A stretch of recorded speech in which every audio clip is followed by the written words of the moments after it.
John, good morning. Good to talk to you. Good morning. Yeah, John, a lot of talk about budgets and defence spending and Britain's implications in various conflicts around the world. If elected, what would Labour do with our defence budget? Would you plan to increase it? Yes, everyone recognises that defence spending has to increase because threats are increasing. And Keir Starmer has confirmed that our ambition would be to see Britain spending 2.5% of what we produce, in other words, our GDP, on defence. It's hard to make those firm decisions in opposition. We don't have access to the military advice or the classified threat assessment, so we'd make those decisions within the first year of a Labour government as part of a big strategic defence review. Do you feel as though we've been dithering really on how to defend ourselves as we see yet another escalation, this time with Iran and Israel? And a lot of people, you just look at the front page of the newspapers this morning, waking up and asking me, and just in the pub or wherever it might be, people saying, is this World War III? I mean, are we prepared, do you think? Israel does have a right to defend itself, and we stand by the right for Israel to defend itself, and we'll step up as we did over the weekend, and just as we would with other partner countries like Jordan and Iraq in the region. We have an important role to play alongside allies, as we did over the weekend. It's defensive action, and it was in the face of an utterly unprecedented and unacceptable Iranian attack, direct from Iran as well as from militia groups in other countries. And Israel has demonstrated now that it can defend itself against such an attack. It's in a strong position to take a step back, to reduce wider tensions in the region now and redouble its efforts to pursue a ceasefire in Gaza, which would help with greater stability, and it would help avoid dangerous further escalation.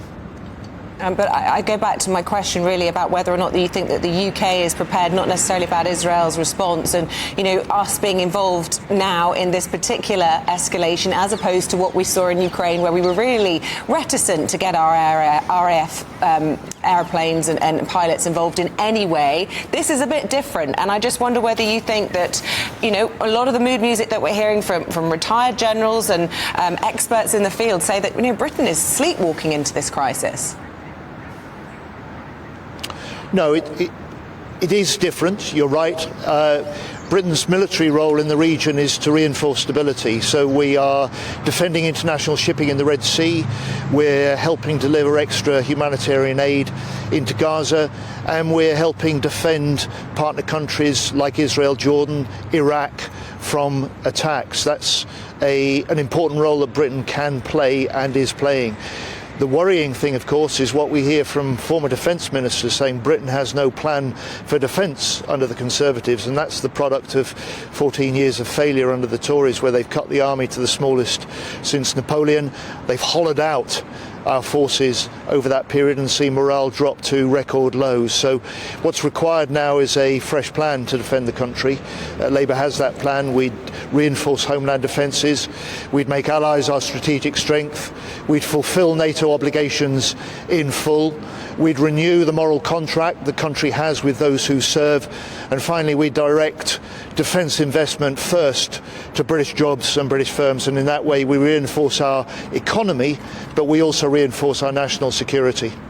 Interesting you're talking about a moral contract there, John, for those who serve. One of the things we've been talking about in the programme today is falling numbers, recruitment numbers within the armed forces.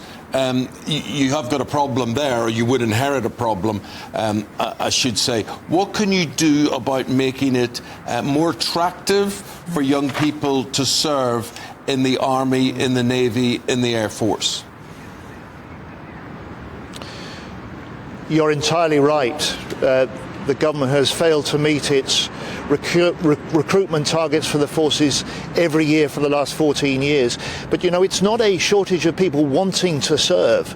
Over 1 million people have applied to serve in our forces over the last decade, but 8 out of 10 simply give up and withdraw their application because it takes too long. So the government only gets to decide to reject or recruit 1 in 5 of those who actually apply. Now, what we need to do is improve forces housing. It is unacceptable for those who serve and the families that support them, that they live in damp and mouldy conditions. And Labour would legislate in our first year also to set up an independent Armed Forces Commissioner reporting to Parliament and not to ministers. There would be a strong voice for those who serve and a strong influence on improving service life.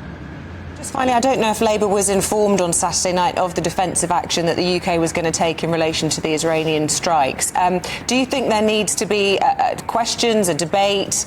Do you think this whole issue needs to be brought to Parliament so that this is a bit more of a democratic situation? Because, as you say, we don't know where this is going in terms of an escalation, and a lot of people very concerned about it.